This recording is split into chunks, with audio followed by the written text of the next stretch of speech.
Tipe kepribadian The Dual Core Thinker adalah arketip intelektual langka yang memiliki kemampuan kognitif sangat kompleks. Mereka mampu mempertahankan dua alur pikiran yang saling bertentangan secara bersamaan tanpa kehilangan fokus, konsistensi internal, atau arah pemikiran.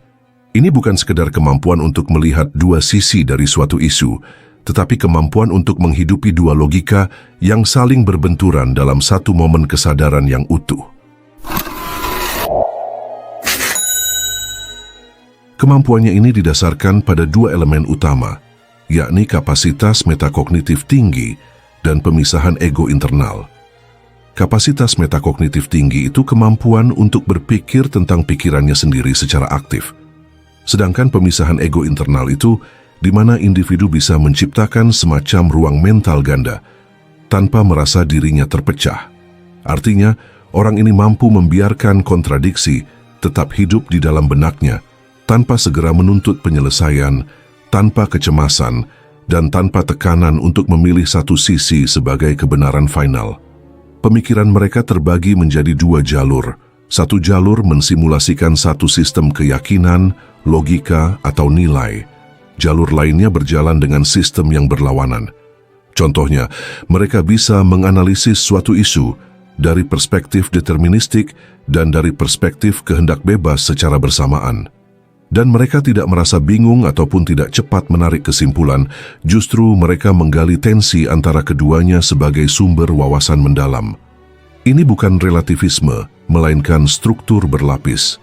Mereka tidak menganggap semua sudut pandang setara atau sama benarnya. Sebaliknya, mereka membangun hierarki pemikiran berlapis. Alur-alur pikiran yang bertentangan tidak dibiarkan liar, tetapi dianalisis dalam konteks mana yang cocok untuk kondisi tertentu, mana yang berlaku secara universal, dan mana yang hanya bernilai sebagai simulasi pemikiran. Dalam praktiknya, ini membuat mereka berpikir seperti ilmuwan dan filsuf sekaligus. Mereka bisa menggali logika suatu ide secara total, bahkan jika mereka secara pribadi tidak percaya pada ide itu. Ini sedikit mirip seperti pengacara ulung yang bisa membela dua posisi hukum berseberangan dengan kekuatan argumen maksimal. Kekuatan utama tipe individu ini ialah superanalisis, mental simulasi tingkat tinggi, serta toleransi terhadap ambiguitas.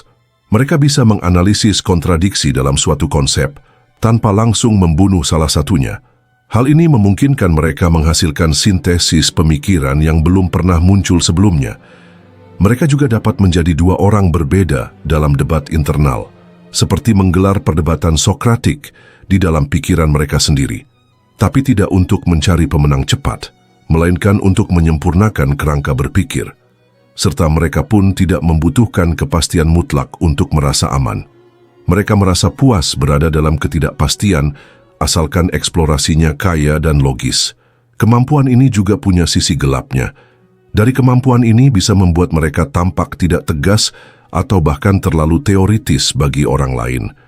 Mereka juga jadi relatif rawan terjebak dalam loop analisis tanpa keputusan akhir.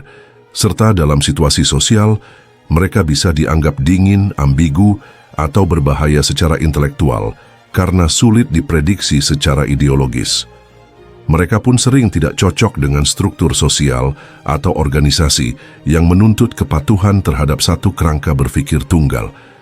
Itulah beberapa resiko dari kemampuan ini.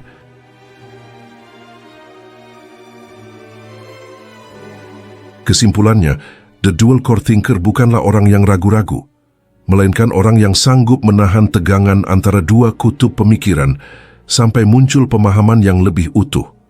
Ini adalah tipe kepribadian yang langka dan seringkali baru diakui nilainya dalam bidang filsafat, ilmu teoretis, strategi tingkat tinggi, atau spiritualitas yang matang. Mereka bukan pencari kebenaran tunggal, melainkan arsitek dari kerangka berpikir multidimensi. The Dual Core Thinker bukan sekedar pemikir, ia adalah medan tempur ideologis yang hidup. Tempat dua kebenaran saling berbenturan bukan untuk saling memusnahkan, melainkan untuk melahirkan dimensi pemahaman yang tak mungkin dijangkau oleh pikiran satu arah. Ia tidak memilih sisi karena dialah yang membentuk ruang di antara sisi-sisi itu menjadi arena lahirnya realitas baru. Baiklah kalau begitu seperti biasa, terima kasih sudah menyimak sampai sini. Jangan lupa subscribe Jeda Sibuk. Nantikan pembahasan saya selanjutnya. Saya, si ganteng nan tampan Fernando Widono. Sampai jumpa.